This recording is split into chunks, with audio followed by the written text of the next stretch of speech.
Hello everyone, welcome to CG let's grow channel.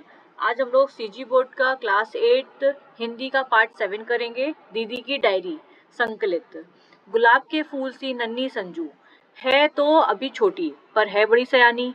कक्षा 8 में पढ़ती है, स्वभाव से हंसमुख है, खूबसूरत हंसती हंसाती है। चुटकुले सुनाए तो हंसी के फवारे छूटने लग जाते हैं। संजू को किताबें पढ़ने का शौक है, कहानी, कविता, कॉमिक्स आदि। यह शौक उसे माँ की देखा देखी लगा है। संजू चाहे कक्षा में अच्छे नंबर लाए या जन्मदिन मनाए, उसे उपहार मिलता है पुस्तक का। फलतः उसके घर में छोटा सा पुस्तकालय बन गया है। स्कूल में भी उसे चटपटी पुस्तक की तलाश रहती है। अभी पिछले दिनों संजू ने गांधी साहित्य पढ़ा। बापू के सत्य के प्रयोग पुस्तक उसे बहुत पसंद आई। बापू ने इस प्रयोग को अपनी डायरी में लिखा था। संजू ने सोचा वह भी डायरी लिखेगी। माँ ने भी उसका हौसला बढ़ाया। पिताजी को पता चला तो बहुत प्रसन्न हुए। उन्होंने उसे एक सुंदर डायरी ला दी। अब संजू मुश्किल में पड़ गई, वह कैसे शुरू करे। तब उसे याद आया उसकी दीदी भी तो डायरी लिखती है। उसने दीदी को अपनी इच्छा बताई। दीदी ने हौसला बढ़ाते हुए कहा, यहाँ तो कोई कठिन बात नहीं है, बस रात को मन लगाकर बैठ जाओ, दिन भर की सारी घटनाएं याद करो और वैसे की वैसी लिख दो। इसे प्रतिदिन लिखते रहना जरूरी है। संजू ने हट करते हुए कहा, दीदी आपकी डायरी दिखा दो ना, थोड़ा सा पढ़कर लौटा दूंगी। दीदी पहले तो हिचकिचाई, फिर बात मान ली। संजू ने दीदी की डायरी के जो पृष्ठ पढ़े वे नीचे दिए जा रहे हैं। 1 जनवरी 8।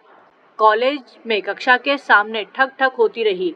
कारीगर पत्थर तराशते रहे थे। एक छोटी सी छैनी से वे पत्थर में फूल पत्तियां उकेर रहे थे। 2 जनवरी 08।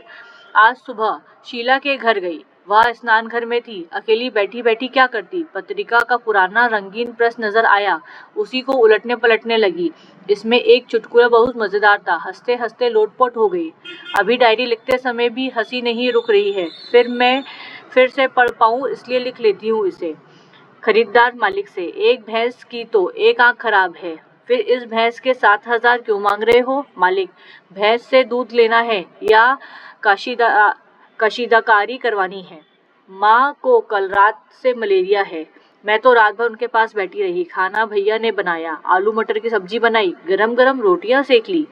मैंने जो ही पहला कौर मुंह में डाला तो फीका लगा, नमक तो था ही नहीं। माँ ने पूछा, सब्जी कैसी बनी। मैंने कहा, बहुत स्वादिष्ट है। इधर भैया का बुरा हाल, आंखें नीची, पर इससे क्या, नमक नहीं था तो कोई बात नहीं, बाद में डाल लिया। सोच रही थी अगर भैया 2 बार नमक डाल देते तो। 3 जनवरी 08। पिकनिक का दिन रहा आज। जहां हम गए वहां स्थान बहुत सुंदर था। हरे हरे वृक्षों से घिरा हुआ, पानी से लबालब भरा एक सरोवर, शांत वातावरण, पक्षियों की चहचहाहट। वहां पहुंचकर हम छोटी छोटी टोलियों में बट गए। मैं तो सईदा, नीलू, विमला और संजू के साथ रही। पहले तो वहां हम चारों ओर घूमते रहे, झूलों पर झूले, फिर सरोवर पर गए तो मछलियां देखते रहे, डूबती उतराती रंग बिरंगी तथा छोटी मछलियां। तभी बहन जी ने बुलावा भेजा। अब सब मैदान में आ इकट्ठे हुए, नरम नरम घास पर बैठ गए। गुनगुनी धूप थी। बारी बारी से हमने गाना गाया, ढोलक बजी तो नाच गाने में रम गए सब। मंजू जो कक्षा में चुपचाप बैठी रहती थी, आज खूब नाची। मैंने भी जादू के खेल दिखाए। खेल में जिसने जो फल चाहा उसे उसी फल का खुशबू सूंघा दी, जो मिठाई मांगी वही चखा दी।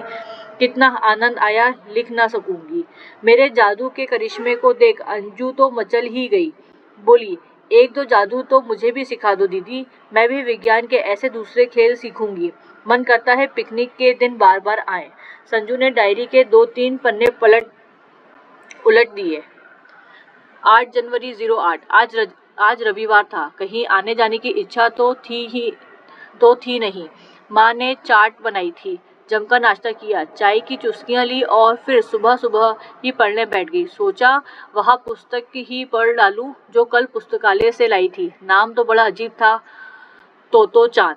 एक जापानी लड़की कहानी है, बड़ी मजेदार।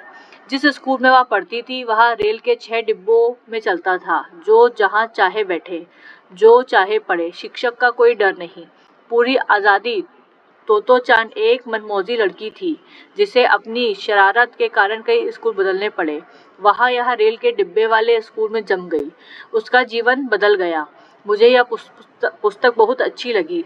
सोचती हूँ क्या हमें भी पढ़ने के ऐसी आज़ादी मिल सकती है। 9 जनवरी 08। आज का पूरा दिन उदासी में बीता। माँ ने मुझे बार बार टोका, उदासी का कारण जानना चाहा, पर मैं कुछ बोल ना पाई।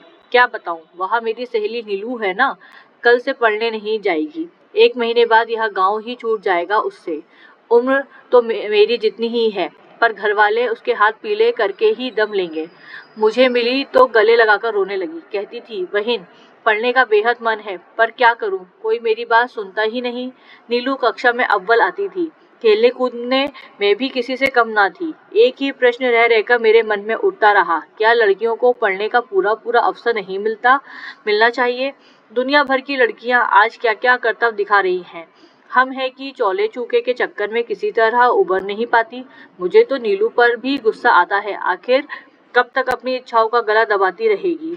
मैं तो यह स्थिति कदापि 10 जनवरी 08। स्कूल जाने के लिए समय पर घर से निकली, तपाक से छींक हुई। रिक्शे वाले ने छींका, दीदी। माँ ने आवाज लगाई, बिटिया आज स्कूल ना जाओ, सामने से छींक है। मेरा मन भी मैला हो गया था। एक पल सोचा रिक्शा लौटा दूं, तभी याद आया आज तो हमारी कक्षा का अभिनय करना था जिसकी मैं प्रमुख पात्र थी। उससे तो मेरा अत्यंत लगाव है, जो होगा सो हो जाएगा। हिम्मत करके चल ही दी।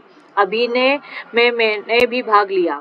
हमारा अभिनय सभी ने सहारा, खूब तालियां बजाई। मैं तो व्यर्थ ही चीख से डर गई, उल्टे मुझे पुरस्कार मिला, शाबाशी अलग।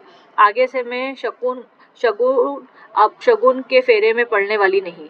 11 जनवरी 08। आज कुछ अच्छा नहीं लग रहा था, ना पढ़ाई में मजा आया ना खेल में। कोई डांट डपट भी नहीं हुई। कभी कभी सोचती हूँ सब लोग लड़कियों को ही क्यों डांटते हैं।